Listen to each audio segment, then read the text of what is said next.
नमस्कार दोस्तों, स्वागत है आपके अपने चैनल बुक फास्ट ट्रैक पर, जहां हम आपके लिए लाते हैं ज्ञानवर्धक और प्रेरणादायक वीडियो। आज की वीडियो में हम चर्चा करेंगे जॉन मेडिना की प्रसिद्ध किताब दिमाग के 12 नियम पर, जो आपके जीवन को पूरी तरह से बदल सकती है। इस किताब के 12 अद्भुत नियमों के जरिए आप जानेंगे कि कैसे अपने दिमाग की क्षमताओं को पहचानें और उन्हें अपने जीवन में लागू करें। तो चलिए इस रोमांचक सफर की शुरुआत करते हैं और समझते हैं वो रहस्यमयी बातें जो आपके दिमाग को और भी शक्तिशाली बना सकती हैं। जॉन मेडिना की किताब दिमाग के 12 नियम एक व्यापक अध्ययन है जो मानव दिमाग की कार्यप्रणाली, इसकी सीमाओं और इसकी असीम क्षमताओं पर आधारित है। यह किताब विज्ञान पर आधारित तथ्यों को सरलता से समझाकर दिमाग के रहस्यों को उजागर करती है।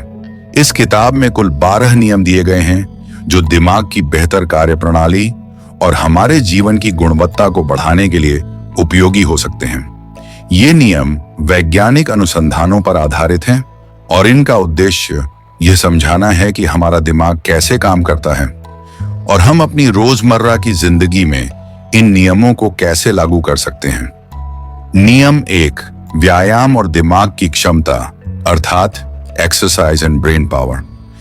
पहला नियम बताता है कि शारीरिक व्यायाम न केवल शरीर के लिए बल्कि दिमाग के लिए भी अत्यंत महत्वपूर्ण है। वैज्ञानिक अनुसंधानों से यह सिद्ध हुआ है कि नियमित शारीरिक व्यायाम से न केवल हमारे शारीरिक स्वास्थ्य में सुधार होता है बल्कि हमारे मानसिक स्वास्थ्य और दिमाग की कार्यक्षमता में भी उल्लेखनीय वृद्धि होती है। जब हम व्यायाम करते हैं तो हमारे दिमाग में रक्त प्रवाह बढ़ता है, जिससे अधिक ऑक्सीजन और ग्लूकोज मिलते हैं। इससे न्यूरॉन यानी दिमाग की कोशिकाओं की कार्यक्षमता में वृद्धि होती है, जिससे हमारी सोचने, याद रखने और निर्णय लेने की क्षमता बेहतर होती है। व्यायाम न केवल दिमाग को अधिक ताजगी और ऊर्जा प्रदान करता है बल्कि यह नई न्यूरॉन्स की उत्पत्ति में भी सहायक होता है। इसे न्यूरोजेनेसिस कहते हैं, जो हमारे सीखने की क्षमता और याददाश्त को सुधारने में महत्वपूर्ण भूमिका निभाता है। इसके अलावा व्यायाम से तनाव कम होता है, जो दिमाग की कार्यक्षमता को प्रभावित करने वाले मुख्य कारकों में से एक है। वैज्ञानिकों का मानना है कि जिन लोगों का जीवन शैली सक्रिय होती है, उनके दिमाग की उम्र धीरे धीरे बढ़ती है और उनमें अल्जाइमर जैसी बीमारियों की संभावना कम होती है। नियम 2, जीवन का उद्देश्य और दिमाग की संरचना, अर्थात सर्वाइवल एंड ब्रेन आर्किटेक्चर। दूसरा नियम इस बात पर जोर देता है कि हमारा दिमाग कैसे विकसित हुआ और यह हमें जीवित रखने में कैसे मदद करता है। मानव दिमाग की संरचना और कार्यप्रणाली इस तरह विकसित हुई है कि यह हमें अनुकूलन और जीवित रहने के लिए तैयार करता है। दिमाग का सबसे पुराना और प्राथमिक कार्य हमें जीवन के खतरों से बचाना है। इसी उद्देश्य से दिमाग ने एक जटिल संरचना विकसित की है जो हमें तेजी से सोचने, निर्णय लेने और अनुकूल परिस्थितियों में बदलाव करने में सक्षम बनाती है। दिमाग के इस विकास की प्रक्रिया को समझने के लिए हमें यह जानना होगा कि कैसे प्राचीन काल में हमारे पूर्वजों ने जीवित रहने के लिए अपने दिमाग का उपयोग किया। शिकार, शरण ढूंढना और भोजन संग्रह करना ऐसे कार्य थे जिनमें दिमाग को तेजी से निर्णय लेने की आवश्यकता होती थी। इस प्रक्रिया में दिमाग ने अपने आप को जीवित रहने के अनुकूल ढाल लिया। आज भी जब हम किसी तनावपूर्ण या खतरनाक स्थिति का सामना करते हैं, हमारा दिमाग तुरंत प्रतिक्रिया करता है, जिसे हम फाइट ऑन और फ्लाइट रिस्पॉन्स के रूप में जानते हैं। इस नियम के अंतर्गत यह भी बताया गया है कि दिमाग की संरचना और कार्य प्रणाली आज भी उसी तरह काम करती है जैसे वह प्राचीन काल में करती थी। हालांकि आज के समय में खतरों का स्वरूप बदल गया है, लेकिन दिमाग की प्रतिक्रियाएं अभी भी उसी प्रकार से काम करती हैं। उदाहरण के लिए किसी कठिन परीक्षा या प्रस्तुति के समय हमारे दिमाग की प्रतिक्रिया भी उसी प्रकार होती है जैसी किसी शिकार के समय होती थी। इस समझ के साथ हम अपने दिमाग की कार्यप्रणाली को बेहतर ढंग से समझ सकते हैं और इसे अपने जीवन के विभिन्न क्षेत्रों में कैसे इस्तेमाल किया जाए, ये सीख सकते हैं। नियम 3, नींद और दिमाग, अर्थात सोने और ब्रेन फंक्शनलिटी। तीसरा नियम नींद की महत्वपूर्ण भूमिका को रेखांकित करता है। नींद दिमाग के लिए बहुत आवश्यक है क्योंकि यह उसे पुनः ऊर्जा प्रदान करती है और उसकी कार्य क्षमता को बहाल करती है। नींद के दौरान हमारा दिमाग खुद को रिपेयर करता है, जानकारी को प्रोसेस करता है और उसे याद रखने के लिए संग्रहित करता है। यह प्रक्रिया दिमाग के लिए बहुत महत्वपूर्ण होती है क्योंकि दिन भर की गतिविधियों के बाद दिमाग को आराम और पुनः निर्माण की आवश्यकता होती है। नींद की गुणवत्ता और मात्रा सीधे तौर पर हमारी मानसिक क्षमताओं को प्रभावित करती है। अगर हमें पर्याप्त नींद नहीं मिलती तो इसका असर हमारी याददाश्त, सीखने की क्षमता और ध्यान केंद्रित करने की क्षमता पर पड़ता है। वैज्ञानिक शोध से यह पता चला है कि जब हम सोते हैं तो हमारा दिमाग दिन भर की जानकारी को प्रोसेस करता है और उसे लॉन्ग टर्म मेमोरी में संग्रहित करता है। इस प्रक्रिया को कंसोलिडेशन कहते हैं और यह हमारी सीखने की प्रक्रिया का महत्वपूर्ण हिस्सा है। नींद की कमी का असर न केवल मानसिक स्तर पर होता है बल्कि इसका प्रभाव हमारे शारीरिक स्वास्थ्य पर भी पड़ता है। नींद की कमी से तनाव, चिंता और अवसाद जैसे मानसिक समस्याओं का खतरा बढ़ जाता है। इसके अलावा लंबे समय तक नींद की कमी से हृदय रोग, मोटापा और डायबिटीज जैसी बीमारियों का खतरा भी बढ़ सकता है। इसीलिए अच्छी नींद लेना न केवल मानसिक बल्कि शारीरिक स्वास्थ्य के लिए भी अत्यंत आवश्यक है। इस नियम के अंतर्गत यह भी बताया गया है कि नींद के पैटर्न और उसकी अवधि अलग अलग व्यक्तियों के लिए भिन्न हो सकते हैं। कुछ लोगों को 7 से 8 घंटे की नींद की आवश्यकता होती है, जबकि कुछ लोग 6 घंटे की नींद में ही ताजगी महसूस कर सकते हैं। महत्वपूर्ण यह है कि हमें यह समझना चाहिए कि हमारे शरीर और दिमाग को कितनी नींद की आवश्यकता है और उसे पूरा करने की कोशिश करनी चाहिए। नियम 4 तनाव और दिमाग अर्थात स्ट्रेस एंड ब्रेन। स्ट्रेस एक ऐसी स्थिति है जो हमारे दिमाग और शरीर पर गंभीर प्रभाव डाल सकती है। यह चौथा नियम बताता है कि अत्यधिक तनाव का हमारी मानसिक और शारीरिक सेहत पर कितना बुरा असर हो सकता है। तनाव का अनुभव किसी भी व्यक्ति के जीवन में सामान्य है, लेकिन जब यह अत्यधिक और लंबे समय तक रहता है तो यह हमारी दिमागी कार्य क्षमता को नकारात्मक रूप से प्रभावित कर सकता है। जब हम तनाव में होते हैं तो हमारा दिमाग कोर्टिसोल नामक हार्मोन का उत्पादन करता है, जो शरीर को अलर्ट मोड में डालता है। यह शॉर्ट टर्म में सहायक हो सकता है, जैसे किसी खतरनाक स्थिति से निपटने में, लेकिन अगर तनाव लंबे समय तक बना रहता है तो कोर्टिसोल का उच्च स्तर दिमाग की कोशिकाओं को नुकसान पहुंचा सकता है। इससे हमारी याददाश्त, निर्णय लेने की क्षमता और ध्यान केंद्रित करने की क्षमता पर बुरा असर पड़ता है। तनाव का प्रभाव केवल मानसिक सीमाओं तक ही नहीं रहता, बल्कि यह हमारे शरीर पर भी गहरा प्रभाव डालता है। लंबे समय तक तनाव में रहने से हृदय रोग, उच्च रक्तचाप और इम्यून सिस्टम की कमजोरी जैसी समस्याएं उत्पन्न हो सकती हैं। तनाव के कारण हम चिड़चिड़ापन, अवसाद और चिंता जैसी मानसिक समस्याओं का सामना कर सकते हैं। तनाव से निपटने के लिए कुछ उपाय इस नियम में सुझाए गए हैं। सबसे पहले हमें यह समझना चाहिए कि तनाव के स्रोत क्या हैं और उन्हें कैसे कम किया जा सकता है।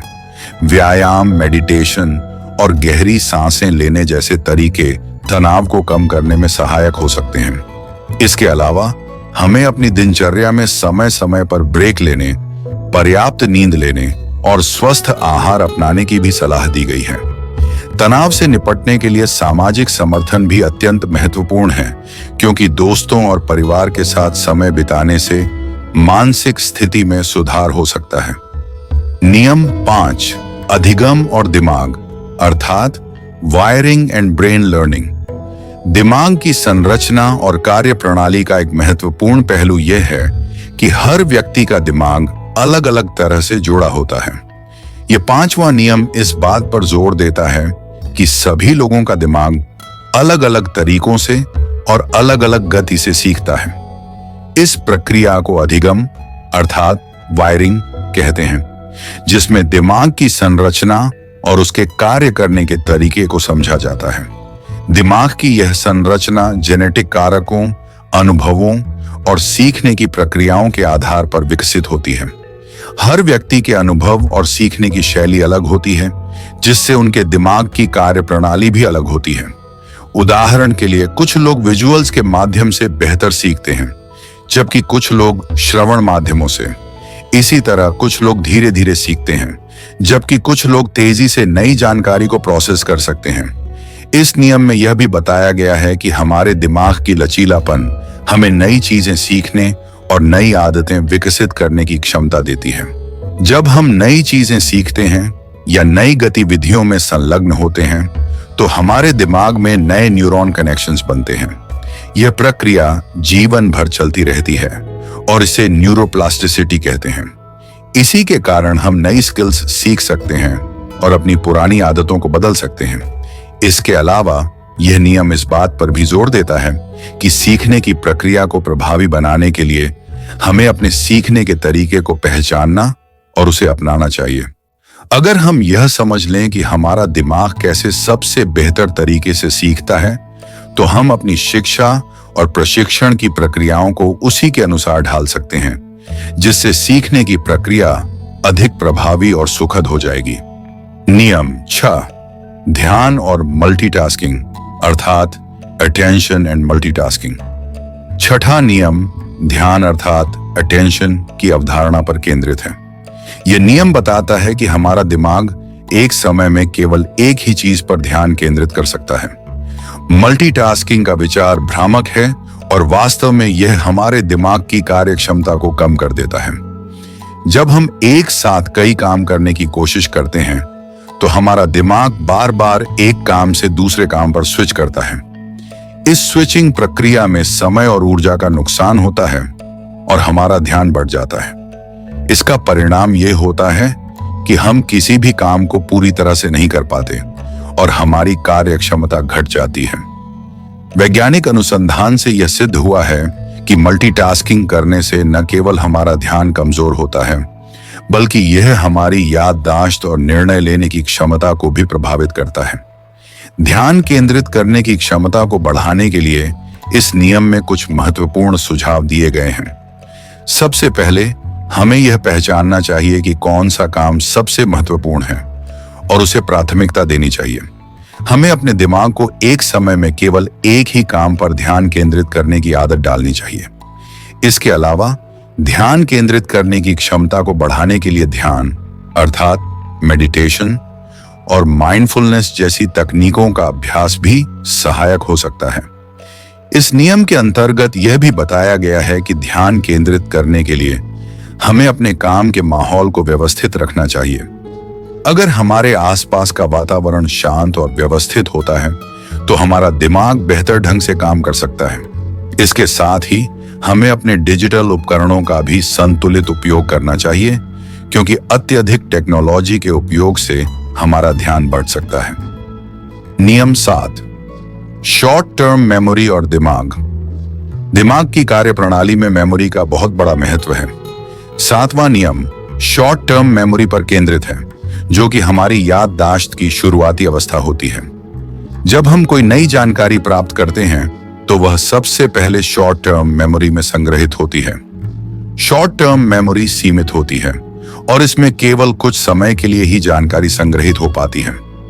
शॉर्ट टर्म मेमोरी की क्षमता आमतौर पर सीमित होती है। इसे मिलर्स लॉ के अनुसार 7 ± 2 नियम से समझा जा सकता है। यानी एक समय में हम 5 से 9 आइटम्स को ही शॉर्ट टर्म मेमोरी में याद रख सकते हैं। इसका मतलब यह है कि अगर हम एक साथ बहुत ज्यादा जानकारी को याद रखने की कोशिश करेंगे, तो हम उसे सही ढंग से संग्रहित नहीं कर पाएंगे। शॉर्ट टर्म मेमोरी में जानकारी अधिक समय तक नहीं रह पाती, और अगर उसे लॉन्ग टर्म मेमोरी में ट्रांसफर नहीं किया जाता, तो वह जल्दी ही भुला दी जाती है।